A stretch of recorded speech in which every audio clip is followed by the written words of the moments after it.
નમસ્કાર, good morning. સવારની શરૂઆત કરીએ ન્યૂઝપેપરની મુખ્ય હેડલાઇન્સ સાથે. સૌથી પહેલા ગુજરાત સમાચાર. ભારતના ચોખા પર ટેરિફ બોમ્બની ટ્રમ્પે ચેતવણી આપી છે.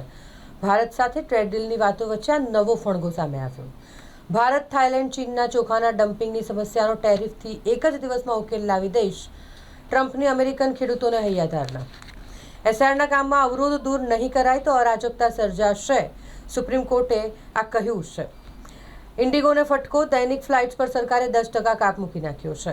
ઇન્ડિગોના સીઈઓ પીટર ઉડ્ડયન મંત્રી નાયડુને મળ્યા. ટ્રમ્પ ભારતના ચોખા પર ટેરિફ નાખશે તો અમેરિકાને જ નુકસાન થશે.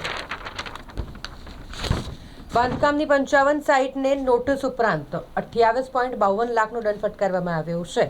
રાજ્ય સરકારની સૂચના બાદ હવા પ્રદૂષણ ઘટાડવા મ્યુનિસિપલ કોર્પોરેશન એક્શન મોડમાં છે. વડોદરાથી 2.24 લાખનું હેરોઇન પકડાયું. ડ્રગ્સ પેડલરનું પંજાબ કનેક્શન ખુલ્યું છે. યુનિવર્સિટીના વિદ્યાર્થીઓએ નવી શિક્ષણ નીતિ હેઠળ ત્રીજા વર્ષમાં ઇન્ટર્નશીપની સાથે ચોથા વર્ષમાં 180 કલાકની ઓન જોબ ટ્રેનિંગ કરવી પડશે. વરસાદની જગ્યાના બનાવટી દસ્તાવેજો બનાવી બારોબાર સોદો કરી દીધો હતો. 2.25 લાખ ફૂટ જગ્યા 27.50 લાખમાં વેચી દઈ અન્ય વારસદારોને ભાગ ન આપ્યો.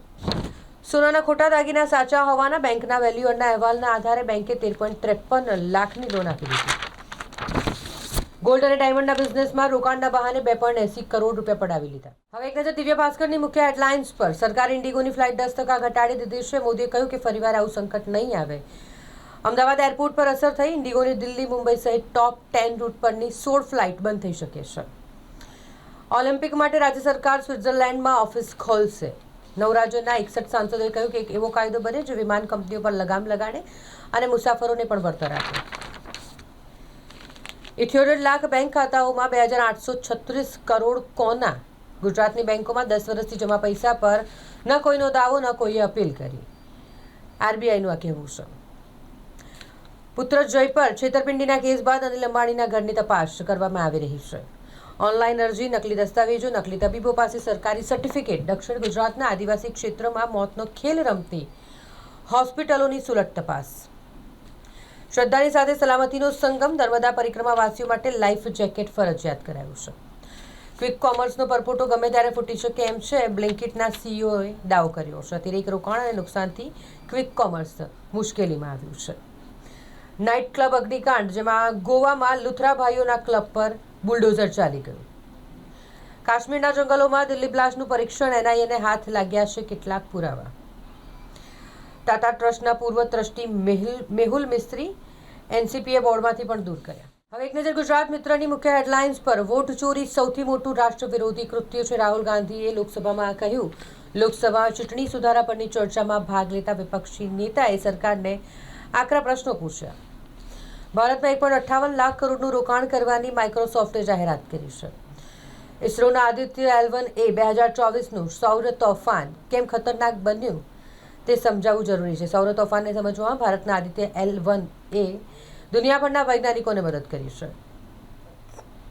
ઇન્ડિગોને ફ્લાઇટ ઓપરેશનમાં 10% કાપ મૂકવા સરકારે આદેશ કર્યો છે. ન્યાયાધીશે કહ્યું કે પ્રથમ દર્શનીય કેસ 187 વિદેશી નાગરિકોને ચૂનો ચોપડનારા જેલમાં જ રહેશે. જાકાર્તાની ઓફિસ બિલ્ડિંગમાં ભીષણ આગ લાગી, જેમાં 22ના મોત નિપજ્યા છે. બેલારુસથી આવતા બલૂનોથી સર્જાયેલા ખતરા પછી લિથુઆનિયામાં કટોકટી જાહેર કરાઈ છે.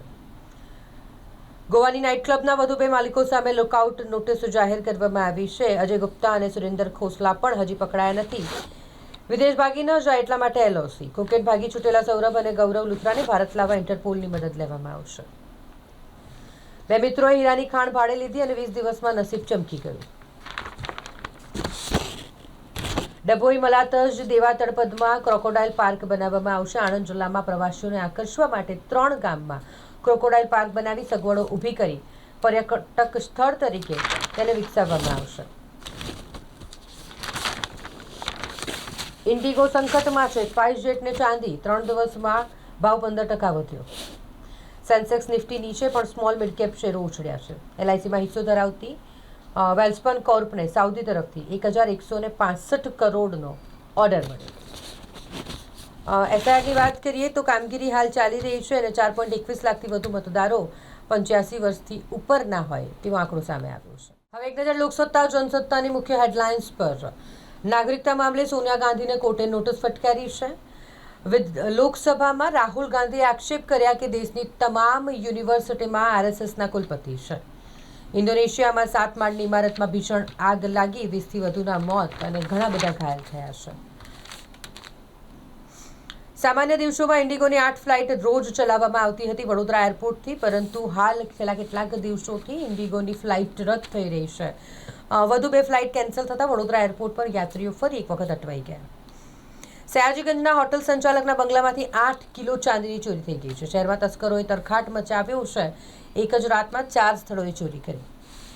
શહેરમાં ઠંડીનો ચમકારો વધ્યો છે. લઘુત્તમ તાપમાન 12.6 ડિગ્રીએ પહોંચતા લોકો ઠૂઠવાયા. કોર્પોરેશનના ફૂડ વિભાગ દ્વારા 188 યુનિટ પર તપાસ કરવામાં આવી વાસી તેલ અને સિન્થેટિક કલરનો નાશ કરાયો છે. શહેરના નવા બજાર વિસ્તાર જ્યાં ફર્નિચરની દુકાનમાં આગ ભભૂકી ઉઠી, વેપારીને લાખોનું નુકસાન થયું. સેવાસીમા ફ્લેટમાં હોટલ ચલાવવામાં આવતી હતી. આ અંગે રહીશોએ ફરિયાદ કરતા આખરે કાર્યવાહી થઈ અને હોટલને સીલ કરી દેવાઈ છે. પરિણીતાએ આપઘાત કરી લેતા પતિ અને દિયર સામે ફરિયાદ દાખલ કરાઈ. દુબઈમાં લેબગ્રોન ડાયમંડ સ્ટડેડ જ્વેલરીની બોલબાલા. નેચરલ ડાયમંડ સામે કોઈ જોતું પણ નથી. 7 દિવસમાં દારૂ જુગારના અડ્ડા બંધ નહીં થાય તો અમરનાથ ઉપવાસ કરવાની ભાજપના પૂર્વ ધારાસભ્ય જીતુ વાઘેલાએ ચીમકી ઉચ્ચારી છે. ભાગેડુ પ્રેમ લગ્ન મેરેજ એક્ટમાં સુધારો કરવાનું પાટીદારોને હર્ષ સંઘવીનું વચન. ભાગેડુ પ્રેમ લગ્ન મુદ્દે અને સ્થાનિક સ્વરાજ્યની ચૂંટણીઓમાં EWS અનામત આપવા પાટીદાર સમાજ દ્વારા સરકારમાં રજૂઆત કરવામાં આવી છે. દેવગઢ બારિયામાં સતત થઈ રહ્યું છે રેતીનું ખનન. રેતીના વાહનોની અવરજવરથી દેવગઢ બારિયામાં સ્ટેટ હાઈવેને ખૂબ જ નુકસાન પહોંચી રહ્યું છે.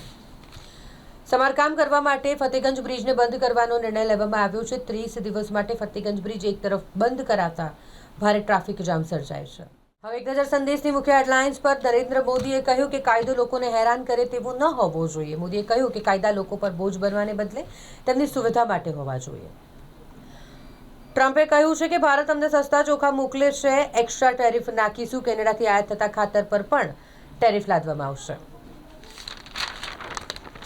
MD મોટર્સના જવાબદારો સામે સરકાર તરફે FIR કરાશે. 29 વાહનોના ફિટનેસ સર્ટી બારોબાર ઇસ્યુ કર્યા હતા. મહીસાગર નદીમાં 2 યુવાનો પડ્યા, એકનો મૃતદેહ મળ્યો જ્યારે બીજો લાપતા છે. વાસદ બ્રિજ અને કનોડા બ્રિજની અલગ અલગ આ 2 ઘટના સામે આવી છે. ઝઘડિયા GRDCમાં મંગળવારે એક ખાસ ઘટના બની જેમાં નાઇટ્રેક્સ કેમિકલ્સ કંપનીમાં વિસ્ફોટ થયો. એક કામદારનું મોત નીપજ્યું છે. શહેર જિલ્લાના 5.13 લાખ મતદારોએ પોતાના ફોર્મ હજુ જમા જ નથી કરાવ્યા. SIRની વાત કરીએ તો ફોર્મ જમા કરાવવા 2 દિવસ બાકી છે. તેવામાં હજુએ 5.13 લાખ મતદારોના ફોર્મ જમા થવાના બાકી છે. મકર સંક્રાંતિના પર્વને પગલે પ્રી બોર્ડની પરીક્ષાની તારીખ બદલવા માટે રજૂઆત કરાઈ છે. વડોદરામાં ઠંડીનું જોર વધ્યું છે. પારો 12.7 ડિગ્રી થઈ ગયો છે. લઘુત્તમ તાપમાન આજે અને કાલે 12 ડિગ્રી થવાની વકી છે. વડોદરા શહેરમાંથી 2 સિટી સર્વે સુપ્રિન્ટેન્ડન્ટની અન્યત્ર બદલી કરાઈ છે. મ્યુનિસિપલ કમિશનરે કહ્યું કે ટ્રાફિક એન્જિનિયરિંગ વધારવા રાજ્ય સરકારે સૂચન કર્યું છે. કડક બજારમાં 25 ઓટલા સહિતના દબાણો તોડી પાડવામાં આવ્યા છે. બોગસ વ્યક્તિને માલિક તરીકે હાજર રાખીને દસ્તાવેજ કરાતા આ મામલે ફરિયાદ નોંધાઈ છે. નિમેટા ખાતે 50 ml વોટર ટ્રીટમેન્ટ પ્લાન્ટ ખાતે સિવિલ કામગીરી પૂર્ણ થઈ ગઈ છે. અડધો કલાક દર્દી હોસ્પિટલમાં રોડ પર પડ્યો રહ્યો, તેને સારવાર જ ન મળી. સયાજી હોસ્પિટલ એટલે કે SSG હોસ્પિટલની વધુ એક બેદરકારી સામે આવી છે. 2 દિવસમાં બજારમાં 1000થી વધુ આંકનું ગાબડું. સેન્સેક્સે 85,000ની સપાટી ગુમાવી.